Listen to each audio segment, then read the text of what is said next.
California's Gold is produced in association with KCET Los Angeles and is seen statewide on California Public Television. This series is endorsed by the California Teachers Association, the California School Boards Association, and the California Library Association.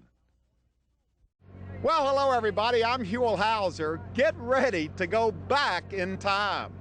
Right now, we're in the nice little Sacramento County community of Sloughhouse, and we're heading down this little farm road being pulled by this great old tractor, and we're getting ready to see firsthand something that has been part of our state's agricultural, economic, and social history for well over 150 years now. I'm not going to tell you what it is, but I will give you these hints. It looks good, it feels good, it smells good, and it definitely tastes good. And it is very much a part of California's gold.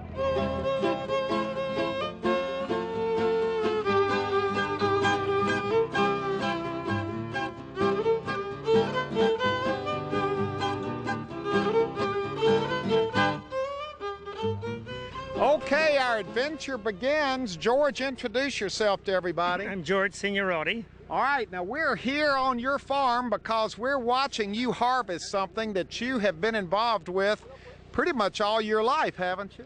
Yes, all my life, practically. Tell us what we are looking at right here. Well, you're looking at a vine with arms on them and with the hop cones nice and green and ready to be picked.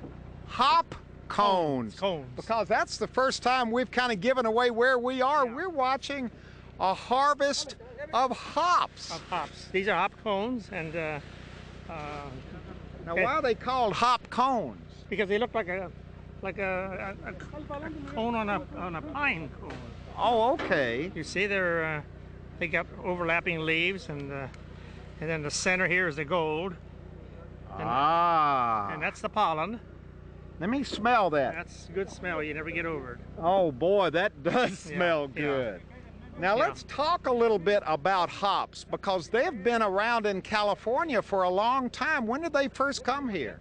As I understand it, there were hops here in California right after the gold rush. So they were here as soon as the miners were here. They were here. There were a man named Flint brought the first hop vines out from back east. Now, is that because they needed hops for all that beer they were making here in California for those gold miners? I really don't know that, but I know that the soil out here was very, very good for hop growing. Mm-hmm. Well, how hard is it to grow hops? Some years it's real nice. Other years, Mother Nature plays a big part in this, as you may have guessed. Now, how do they grow up like this? How do you do that? Can we walk back in here? What we do is we have what we call a stringing wagon, and it's a wagon with a big platform on it. And the men stay up there, and it goes this way, and they tie the strings to the wire. And then they go along and grab two strings, so that, as you can see, it leaves a V. You see the V in here? Oh, look! Here's the V right here. It leaves a V so that there's plenty of sunshine to each vine. And so they poke the strings in the ground then, and lock them in the ground. And how long does it take to grow hops this big? This field was trained, which means it was wrapped on the strings on the 29th of May. So it takes a couple of months. It takes about 3 months. Now, is this the hops growing part of California we're in right now? Is this hops country? It was at one time. At one time, this Cosumnes River, which goes through our property, practically every ranch all the way down to Elk Grove, which is about 10 miles down, was a hop ranch. So there were hops everywhere in California? Everywhere here in this valley. What happened to them? A lot of them went out during Prohibition, of course. And then after that, they came back. And after Prohibition, it started growing up again as far as acreage goes. And you have, well, it's feast or famine. You know, you get overproduction sometimes, and they're only used for one thing, beer. And so if you get too many hops, the price goes down, and who wants to grow them for a loss? Now, the growing and the harvesting of hops probably hasn't changed in 150 years, has it? Basically, it hasn't. We have more modern machinery now. Originally, all the hops were picked by hand. But as far as just being out, if we had been in a hops field 150 years ago here in California, it would have looked pretty much like this, except there would have been a horse-drawn wagon instead of a tractor. Right, and the hops would not have been as high. They were only, these are 18 foot high. And originally they were 16 or less. But then when they mechanized with machinery, a hop vine picked a lot easier when it was longer. So they raised the fields up to 18 feet. Now, what's the secret behind growing a nice crop of hops like this? Boy, you can squeeze them. They have kind of a... There's no weight to them. No. What's the deal on these things? Well, it takes a lot of them to make a pound, I can tell you that. And because they're almost like they're full of air. Yeah. And when you sell them by the pound. So whoa! You can imagine that it takes, well, usually you have between a 3-to-1 to a 4-to-1 dry away. So you get 4 pounds of green hops, you get 1 pound of dry. So when these dry out, they're only going to be a fourth of what you're harvesting right now. Between a third and a fourth. Now, do these things take a lot of water? Yes, they do. Well, we flood irrigate twice. The more modern yards now have drip irrigation in them. We don't.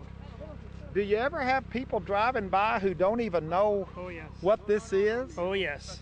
What do they think it is? Some people say, are they beans, pole beans, stuff like that. But a lot of people drop by who know what hops are, because as you came out this Jackson Road, there used to be a lot of hops on both sides of the road. And people don't forget. Yeah. I've had people come from Ukiah and places like that. Well, my father grew hops so many years ago. And can I look at your hop yard? So just for old time's sake. Just for old time's sake. Chance este aquí Cristóbal fuera. Well, you gonna throw that one out? Yeah. That's not a good one right there. See, that's turning color on me. But you know, I thought hops, for some reason, I thought hops were supposed to have kind of a golden color. Well, no, they're not really golden. The gold is the pollen that you see on the inside. I gotcha. This is what a good harvest of hops looks like. That really nice green color. And in the morning, when they're a little bit damp, they're beautiful, as you can imagine. Can you smell them out across the field? Yeah, when you get to the kilns today, you really get a smell of hops. Years ago, when we picked by hand, and I was a child then, we wouldn't cut the vine. We just pull it down and drape it over a basket and pluck the hops. And the reason we didn't cut the vine is because if they went home for lunch or evening time came, the vine wouldn't spoil. Boy, this is really something. Let's walk over here, George. This is really something to watch these things being pulled down. I guess there's almost an art to doing that too, isn't it? Well, it's a hard job. Those things are takes a man like Miguel here who's good and strong to do it. There it goes. Boy, those things are firmly growing around those wires, aren't they? That's what happens when you have a good crop. They'll reach the wire. The head will reach the wire, and it'll go about that much higher than the wire, straight up, and then eventually it'll drop over and wrap around the wire, and that's what makes it so hard to pull down. Now, how do California hops compare taste-wise? Can you really tell once it gets in a beer what a California hop tastes like? A connoisseur can. Can you? Not really. I like beer, but I'm partial to microbrews and stuff like that. Yeah. Well, those are heavy on hop taste, aren't they? Yes, they use more hops than the regular commercial beers. Yeah, they're heavy on hops. Yeah. And how would you describe the hop flavor? What is that exactly? All I know is the Germans have a name for it. They call it the noble aroma, and I don't think you can go wrong. Now, George, how much land have you got in hops these days? These days, maybe 4 acres. That's it? Yeah, that's it. Compared to what? When we were picking commercially, we had about 135, 140. Really? And that was a small ranch. Hill Ranch is 400 and 500 acres. Just growing hops. Just growing hops. It's in your blood. How do hops get in your blood? I guess you grew up and born on a ranch that was hops and spent your whole life there. I was born on the ranch down below. And except for being in the service during the war, I've been there most of my life. Now, this is a very interesting chapter of the hops history. Introduce yourself to everybody. I'm Julia Franzoya. You're George's daughter, and these are your kids. And what is it we're doing right here? Picking up the last remnants of the hops that would either fall off the back of the truck or fall from the vines as they were cutting them. Now, is this something that you and your brothers and sisters were assigned the duty of doing during those early hop harvests? Mostly one of my older brothers, Paul, would have to go behind the tractor, and anything that would fall would be something he'd have to pick up and get on the trucks. Look at all the hops we've got here. Hey, You've got a handful of hops. You got a handful of hops. That's adding to the hop harvest, isn't it? Hops were the only way you made money. And if you left them in the field, you were leaving income. Now, is this something, be honest, that you would look forward to every year, the hop harvest, or was this something that... We did, because there were so many farmers around, you could just feel the energy. I was trying to tell my kids this morning, it was exciting, it was suspenseful, it was scary.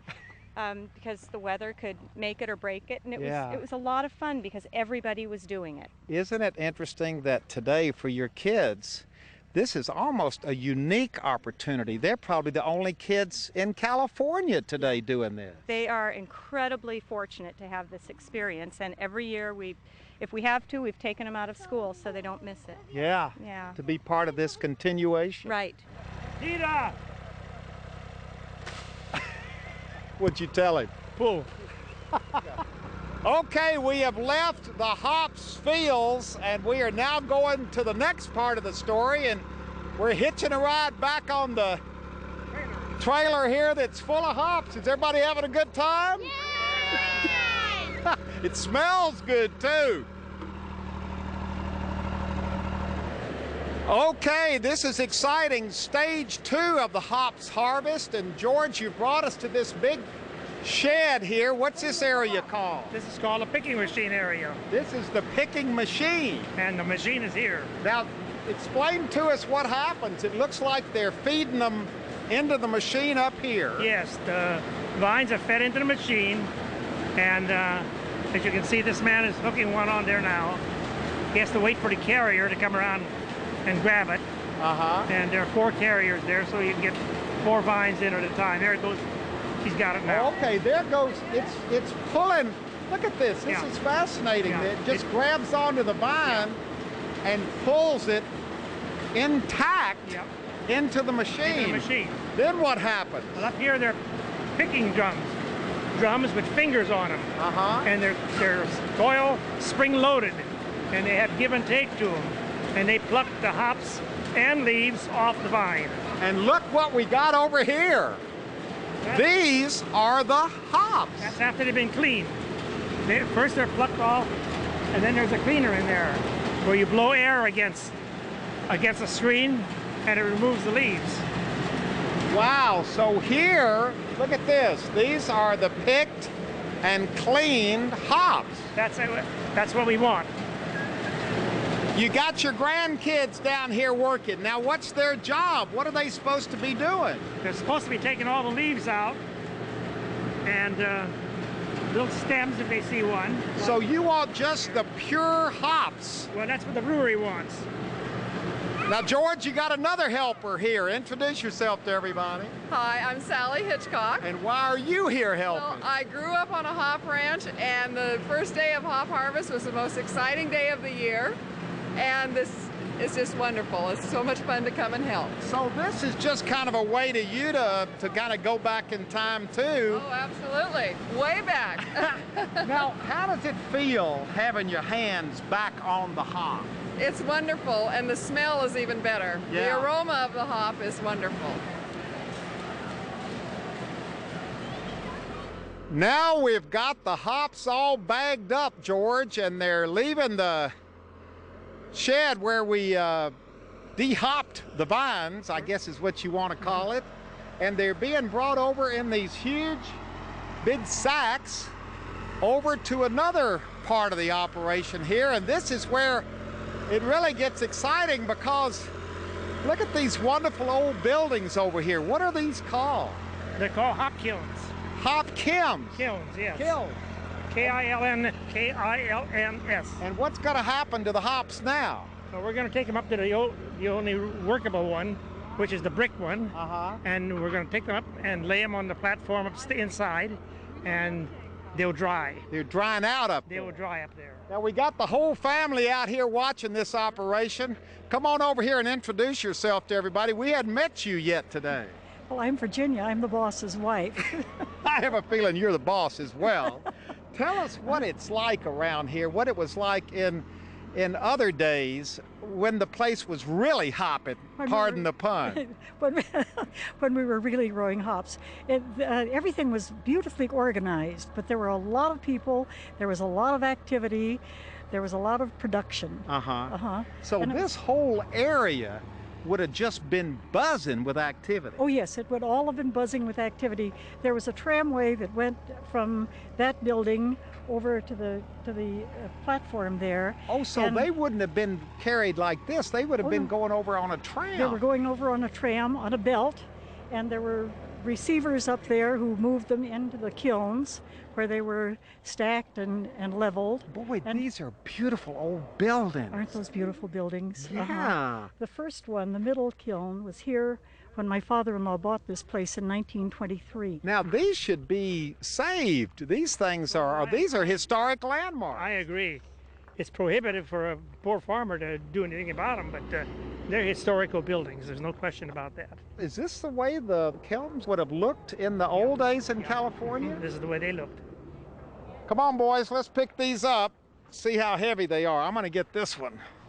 You know, they're not really that heavy, are they? No. And when you lose 3 pounds out of the 4. So they're really light when they dry out. They are light. Can you get that one? Yep. All right, can you get that? That sack's bigger than you are. Just pull it on off. Here we go. We're really getting into the spirit of things here. This is history, fellas. Smile. Someday you'll remember this as taking part in history. There we go.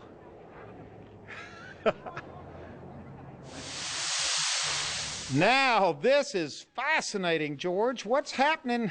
Look at all these hops. They're green, aren't they? What are you doing with this looks like an old, what is this thing? It's just for hops. A rake, a hops rake. All wooden and collector's item now. All right, now what are you doing with it? I'm raking these things off the best I can to keep them level so they'll dry evenly. So you're just raking the hops? Right, I'm raking the hops. Now you all have got a story to tell us about this place. Yeah, when he was about, I don't know, 3 and I was about 7, we used to just come out here and just jump, just have a great time. Jump in the hops? Yeah. Yep. You used to do that? Yeah, there would just be piles and piles of them. We'd run, jump in them, play around in them. It was a really fun time. Now, George, are they allowed to jump in the hops? When they're dry. When they're dry, you can't do it now. Yeah, not now. Don't do that. You'll incur the. Is that one of the things you have to worry about? Grandkids wanting to jump in the. Yeah. What happens is, if you jump in the hops, you pack them, and they'll sweat on you and spoil. They'll get hot. But there is a time that they're allowed to jump. Once they're dry, they can jump in them all they want. And that's probably been going on for generations. I think so too. As well, hasn't it? I think so too. Boy, this place has a great smell Isn't to it it something? now. Now that there's your noble aroma. Wow, it really fills this whole room. Yeah. Now, what would have happened in here in the past? We're standing on the heat would have been underneath us. Right. Usually before, see these markers here? 24 inches, 28 inches. This kiln was always filled first in the morning. We'd start at 7. We'd start at 6 in the field, start filling this at 7. And we'd put it into maybe 18, 20 inches because it would be dry by 3 the next morning, so we could empty it, and start the cycle all over again. Now, what would have been going on underneath? That's where the heat would have been coming from underneath this floor. Right, there's a huge fan down there, and it would blow the heat up through the floor. And just dry the hops Dry the hops out. Well, time has passed. It's been about 3 weeks, and now we are back on the farm, and everybody is back here. The family is all here, except one of your kids isn't here. Yeah, he couldn't get out of school today. But the others got out. Yes. You got to go back this afternoon? Yeah, we're probably going to be back at about 12 o'clock. All right, so they just came out to watch this whole process come to fruition. And George, what has happened here since we last left? Because I think when we left, the hops were right up there. Yes, and we've taken them off. We resacked them after they were dried, and then we brought them over in trailers to the cooler. And then we picked 2 more days and did the same thing. So all the hop sacks are over in the cooler now. Boy, look at this old machine here. Okay. How old is this machine? Originally came out of Santa Rosa and was moved to people when they finished growing hops in Santa Rosa. A horse company bought it, moved it to Wheatland. It was up there for many, many years. And when they went out of business, we bought it. Now, we're going to see this thing in operation, right? You are going to see it. Going to make a lot of noise? Yeah. I had a feeling it might. Oh, there it goes. Look, they're...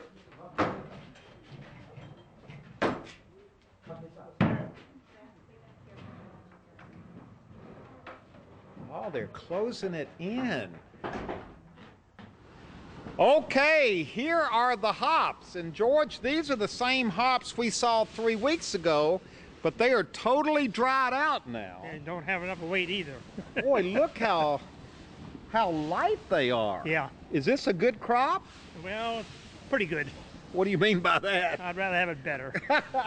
All right, now what's he doing? He's feeding the conveyor. Feeding the conveyor belt that's taking the hops out of here. Look at this. There they go. And I guess the deal now, boy, I love the look of this old drying barn. This has been around a while too, hasn't it, George? Been around a long time. How old is this barn? No mas. I think my father had it built in 1943. Wow. All right, let's follow the hops because they're leaving here and they're going up to the 2nd floor. And here they come up the conveyor belt. Look at this. We got everybody here watching it. Now, it's been done this way for a long time, hasn't it, George? Yeah, for many, many years. All right, so it's coming up from the big pile downstairs. It's coming up here, and it's, boy, I love this. See it kind of falling in the air here. It's leaking. Got a leaky conveyor belt. Don't worry, we'll pick it up and save it. All right, so it comes up here and dumps into this weigh box. Into the weigh box. Yes. And then, oh wow, look at this. Hey kids, come here and stand in the middle of all this. This is part of the hop harvest. It's raining hops. Okay, here's the next stage. Here come the hops out of the big container where the conveyor dropped them. And look at this. They're falling down all the way down to the 1st floor. All the way down. On top of that burlap. All right, here it goes. There goes the press. And it's just pressing those hops. Now, is this something that was always a high point? It was. It meant we were closer to being done. And it was just really fun to watch everything cranking the right way. Lots of noise, lots of... Yeah. Oh, now, kid, do the kids, have they seen this before? They've never had the opportunity to watch this in motion. No. All right, so it stopped. Does that mean it's pressed all the way down? Yeah, it's shut off automatically. All right, so then you bring it back up. Right. Put some more hops in. Put the rest of the hops in, and then cover it with a burlap and send it down again. Now, they probably hadn't changed the way they're doing that since you were a little girl watching him do it that many years ago. You know, they pretty much do it the same way, and a friend is the same man to always run it. Really? Yeah, he's been here since before I was born. Yeah. So he knows what he's doing when he operates this machine. Look at this. It's like a waterfall, isn't it? What? It's like a waterfall, isn't it? Yeah, a waterfall of hops. Okay, that's it. We have had an amazing experience. We have come to Sloughhouse, right outside of Sacramento, to see something that used to be commonplace all over this part of California, but today, this is the last example of hop farming, harvesting, baling anywhere in California, and we feel very fortunate to have been here to have witnessed this. George, thank you very much. Fellas, thanks a lot. Thank you, sir. Thank you, sir. They're the guys who do all the work. That's right. They've been helping you for a long time. I'd be lost without them. And come on over here with your wife and your daughter and your grandkids. This has been an absolutely amazing experience to see something firsthand that used to be so commonplace, and yet today is something from the past history of California. Yes, you're right. Well, congratulations for carrying it on. This wonderful tradition of growing and harvesting hops the old-fashioned way. Definitely part of California's gold.